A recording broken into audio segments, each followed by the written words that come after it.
Graça e paz, irmãos e irmãs. Esperança. Esperança. Quando a gente vai para o dicionário, nós podemos encontrar diferentes conceituações para esta palavra esperança. De maneira geral, essas diferentes conceituações irão apontar para uma expectativa, para um anseio, para um desejo de que alguma coisa no futuro nos aconteça de bem. Esperança é o desejo de receber algum bem que ainda a pessoa não possui. Eu estou falando com vocês, irmãos e irmãs, aqui da igreja, domingo. Ainda não é 13h, mas eu quero trazer aqui como exemplo o clássico que irá acontecer hoje. Nós temos hoje o jogo entre São Paulo e Palmeiras. E muitos torcedores estão então na expectativa, estão na esperança de que o seu time saia desse clássico vencedor. Os palmeirenses estão assim. Os são paulinos também estão assim. No anseio, no desejo, na expectativa de que uma boa notícia chegue logo. Somos os campeões. Somos os campeões. Bom, irmãos e irmãs, de maneira diferente do dicionário, a Bíblia ela nos fala da esperança não como possibilidade, ou possibilidades, mas como certeza. Como certeza. Tão somente porque não se trata de uma esperança que se fundamenta nas nossas expectativas, nos nossos desejos, nos nossos anseios, mas uma esperança, irmãos e irmãs, que se fundamenta numa pessoa. Na pessoa de Jesus. Por isso a esperança da qual a Bíblia nos fala é uma esperança viva. O apóstolo Pedro, lá na sua primeira carta, também já nos disse a respeito disso. Nós temos uma esperança viva a partir da ressurreição de Cristo Jesus. Neste mesmo sentido, o apóstolo Paulo nos fala na carta que escreve aos Romanos a respeito dessa esperança. Na esperança, fomos, não seremos. Na esperança, fomos salvos. Então, essa esperança da qual a Escritura Sagrada nos diz, irmãos e irmãs, não é uma esperança que se fundamenta na expectativa. É uma esperança que se fundamenta na pessoa de Jesus. E por isso é uma esperança viva. Eu quero conversar com você, irmão e irmã, nessa nossa hora de culto, a respeito do cultivo da esperança, da qual a Bíblia nos fala. Mas, ao mesmo tempo, hoje nós celebramos o dia de Pentecostes. E eu quero também falar com você a respeito da importância desse dia em nosso calendário litúrgico. Oramos, portanto, irmãos e irmãs, para que o Espírito Santo, que veio até nós no Pentecoste, ilumine a sua palavra, para que possamos compreender o que Deus quer falar com cada um de nós, nos ensinar a respeito do cultivo da esperança.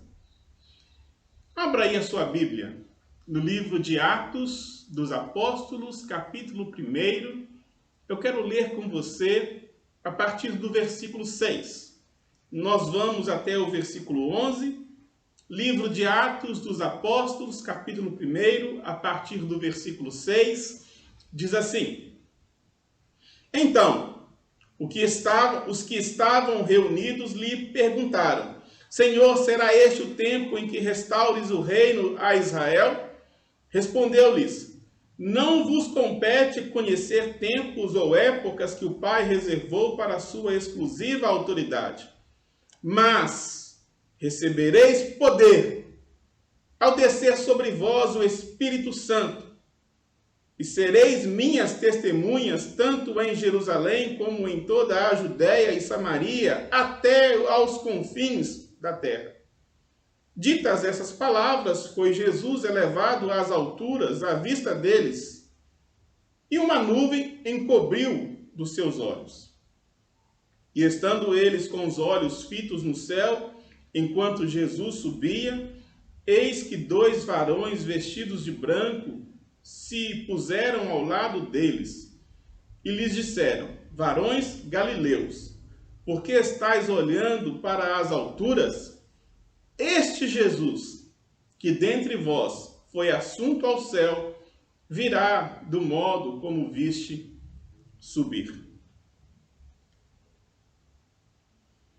O livro de Atos dos Apóstolos, irmãos e irmãs, é a continuação do Evangelho de Lucas. No Evangelho de Lucas, os discípulos testemunharam a respeito de toda a vida de Jesus, que culminou na sua morte, mas não somente isso, também na sua ressurreição. Os discípulos que, num determinado momento, quando nós olhamos para o Evangelho de Lucas ou para todos os outros evangelhos, estavam reclusos, estavam temerosos dentro de suas casas, agora estão aqui num outro momento. No momento derradeiro, onde eles se despedem de Jesus e Jesus deixa para eles as suas últimas orientações. Nas últimas palavras de Jesus, irmãos e irmãs, estava aqui a promessa da restauração de todas as coisas e a promessa da vinda do Espírito Santo. O poder divino que iria sustentar, que iria auxiliar a cada um dos discípulos e discípulas de Jesus para que pudessem caminhar em obediência, em serviço, até aquele dia em que Deus restauraria todas as coisas. Esta passagem bíblica fala ao meu coração, irmãos e irmãs, sobre 2 maneiras de nós cultivarmos a esperança. E eu compartilho com você neste momento. 2 maneiras de nós cultivarmos a esperança. A primeira delas é a seguinte: nós cultivamos a esperança, irmãos e irmãs, quando nós vivemos o hoje, crendo no amanhã. Os discípulos foram muito objetivos em suas falas. Será este o tempo em que o Senhor restaurará todas as coisas a Israel? Restaurará o reino a Israel?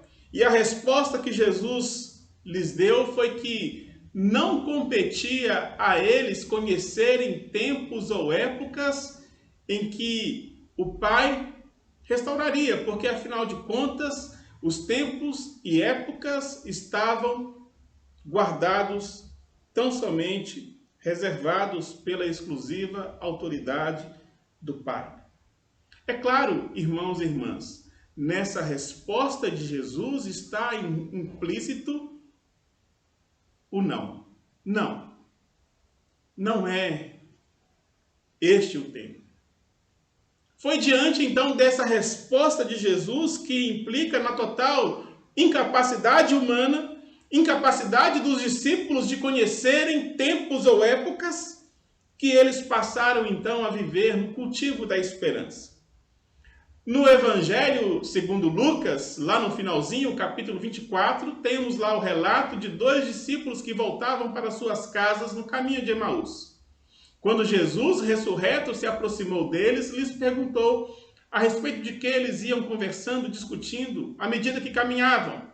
E eles disseram: nós achávamos, nós esperávamos, tínhamos esperança de que fosse ele que iria remir Israel.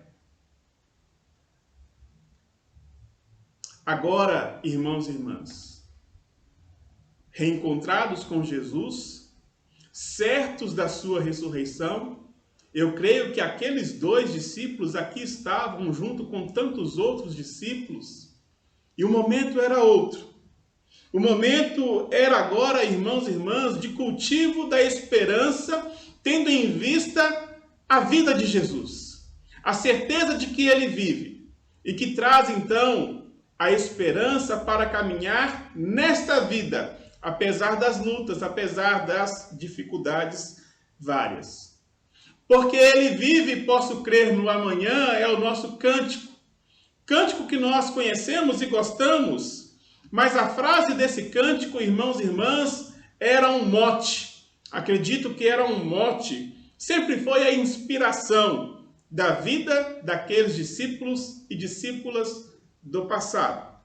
De modo que na certeza da vida de Cristo, o Cristo que diante deles retorna aos céus, a esperança foi cultivada pela certeza de que no amanhã o reino de Deus viria.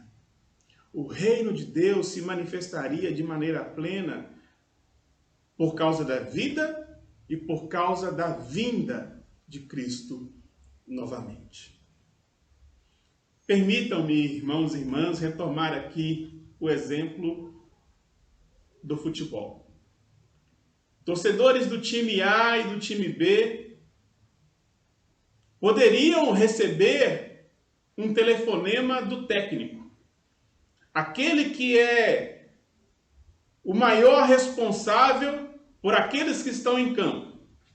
E nesse telefonema, o técnico poderia dizer assim: fulano, ciclano, pode ficar tranquilo porque eu garanto a vitória.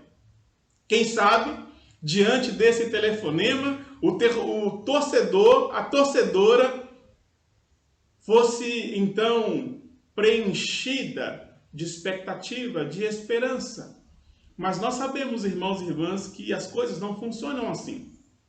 No campo existem várias questões que condicionam o resultado. Aquele pênalti inesperado. O goleiro não pegou. O melhor jogador do time foi expulso. E agora? Aquela estratégia tática elaborada pelo técnico não funcionou. Puxa vida, perdemos.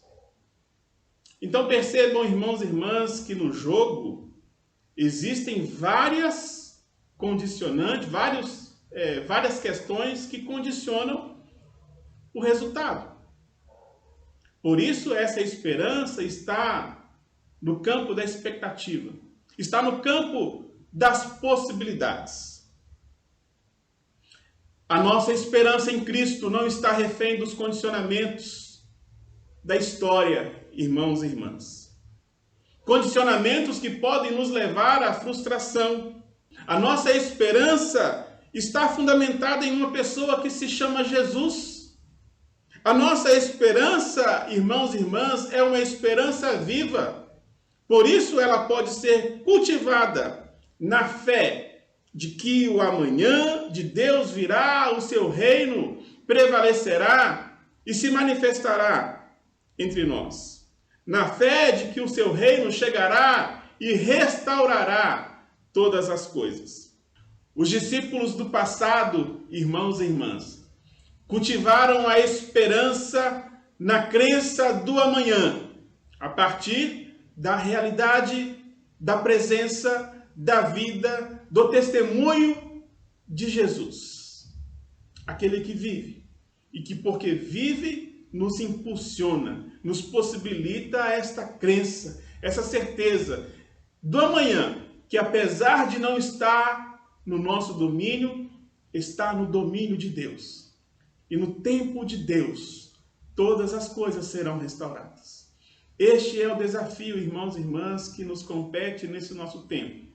O desafio de cultivarmos a esperança, vivendo hoje, crendo no amanhã. Mas não apenas este. O segundo desafio que eu quero compartilhar com você e que o texto nos impõe é de cultivarmos a esperança, vivendo o hoje à luz do amanhã. Não apenas crendo no amanhã, mas vivendo o hoje à luz do amanhã. Os discípulos que estavam ansiosos pelo amanhã receberam de Jesus a informação de que eles seriam revestidos de poder, poder que lhes dariam condições de viverem o hoje à luz dos ideais do amanhã. Condições de viverem no presente à luz do que eles almejavam para o futuro. Diz-nos o texto bíblico que eles seriam revestidos de poder para serem testemunhas de Jesus. Testemunhas de Jesus. Seriam revestidos de poder para serem testemunhas de Jesus e para viverem à luz desse testemunho. Revestidos de poder para falarem de Cristo, mas para serem pequenos cristos, ou seja, para que por meio deles o Cristo fosse percebido no mundo. Não é sem motivo que lá no capítulo 11, versículo 26 do livro de Atos dos Apóstolos, diz-nos o texto que eles foram chamados de cristãos pela primeira vez. É possível, irmãos e irmãs, cultivarmos a esperança vivendo o hoje à luz do amanhã. O amanhã que nós esperamos e que nós cremos que virá na força de Deus. E um bom exemplo disso é o testemunho do apóstolo Paulo na sua carta aos Filipenses, quando ele diz o seguinte: não que eu tenha já recebido ou tenha já obtido a perfeição, mas prossigo para conquistar aquilo para o que também fui conquistado por Cristo Jesus. Um teólogo reformado chamado Jürgen Moltmann escreveu certa vez o seguinte: da esperança pela vida eterna renasce o amor pela presente vida vulnerável e mortal. Esse amor não desiste de nada, diz o teólogo. Eu diria, irmãos e irmãs, que o amor que não desiste de nada é o amor que cultiva a esperança a partir do hoje, tendo em vista a realidade que esperamos no amanhã. No amanhã, irmãos e irmãs, temos a esperança viva de uma realidade onde a paz, a justiça e a alegria, que são princípios do reino de Deus, se manifestarão e triunfarão. E porque nós cremos assim, esperamos assim, somos desafiados a cultivarmos essa esperança aqui e agora, por meio do testemunho do Cristo e por meio da nossa vida, como pessoas que na vida testemunham do próprio Cristo. Permitam-me, irmãos e irmãs, mais uma vez retomar o exemplo do futebol. Aquele torcedor que está vendo o seu time perder, poderia então fazer uma análise da jogada e dizer: se eu fosse o técnico, eu faria diferente. Escalaria não este, mas aquele. E quem sabe, aquele torcedor que joga bem o futebol, poderia até dizer: se eu estivesse ali, eu não erraria aquele gol. Infelizmente, nós não temos o poder de fazermos isso, de escalarmos ou de mesmo estarmos lá fazendo a nossa própria jogada. Mas, queridos irmãos e irmãs, o que o texto bíblico nos diz é que nós fomos revestidos de poder pelo Espírito Santo. Nós fomos escalados por Jesus para que, no jogo da vida, revestidos de poder, tenhamos capacitação do próprio Espírito Santo para fazermos a diferença e vivermos diferente. Hoje é Pentecostes. O Espírito Santo está sobre mim, está sobre nós, e como testemunhas do Cristo, no jogo da vida nós podemos cultivar a esperança, vivendo aqui e agora os ideais do reino de Deus, testemunhando o Cristo que vive, testemunhando por meio das nossas palavras, mas testemunhando o Cristo que vive também por meio de nossas vidas, de modo que o mundo creia e de que o mundo perceba por intermédio de nós o Cristo. Este é um modo, irmãos e irmãs, de nós cultivarmos a esperança, vivendo hoje à luz do amanhã. Cultivemos a esperança, irmãos e irmãs. A nossa realidade é uma realidade difícil e essa realidade não deve ser ignorada, não deve ser negada, mas essa realidade não pode fazer com que nós vivamos sem esperança. São muitas as pessoas que perderam a esperança, mas essa não pode ser a realidade na vida dos cristãos e cristãs. Porque a nossa esperança não está fundamentada nos nossos anseios, nos nossos desejos, nas nossas expectativas. A nossa esperança, irmãos e irmãs, está fundamentada numa pessoa. A esperança, na perspectiva bíblica, não está condicionada aos diferentes momentos da nossa história, particular ou coletiva. A nossa esperança está alicerçada em Jesus, que adentrou a nossa história para nos garantir que a tragédia não tem a última palavra, que a dor e o sofrimento não têm a última palavra, que a injustiça, que a violência, que a fome, a pobreza não têm a última palavra. Em última instância, que o pecado e a morte não têm a última palavra. Podemos então, irmãos e irmãs, neste domingo de Pentecoste, também como aqueles discípulos do passado, nos voltarmos para Jesus e perguntarmos: será este o tempo, Senhor, em que restaurarás todas as coisas? A resposta continua sendo não. Mas a partir das respostas de Jesus, temos então estes dois grandes desafios. Cultivarmos a esperança vivendo hoje, crendo no amanhã. Portanto, irmãos e irmãs, vivendo com os nossos olhos voltados, fitos no futuro, no horizonte, aonde avistamos pela fé o reino de Deus que vem até nós. Nesse sentido, devemos nos portar como o profeta Jeremias, não olhando e não andando e não vivendo pelo que está diante de nossas vistas, mas como ele. Quero trazer à memória aquilo que me pode dar esperança. Quero trazer à memória aquilo que me pode dar esperança.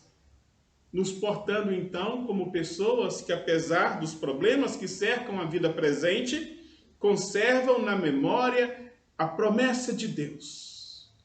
A promessa de Deus.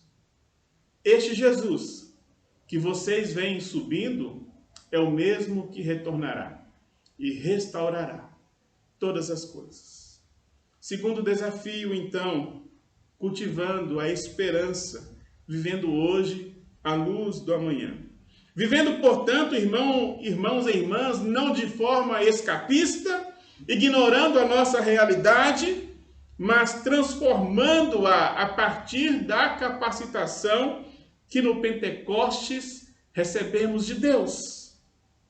Capacitação para testemunharmos que o seu reino vem, que o seu reino da vida vem chegando e que o reino da morte já foi derrotado. Cultive a esperança, irmãos e irmãs. Cultive a esperança. E que no cultivo desta esperança, o nome do nosso Deus seja para todo sempre exaltado. Amém.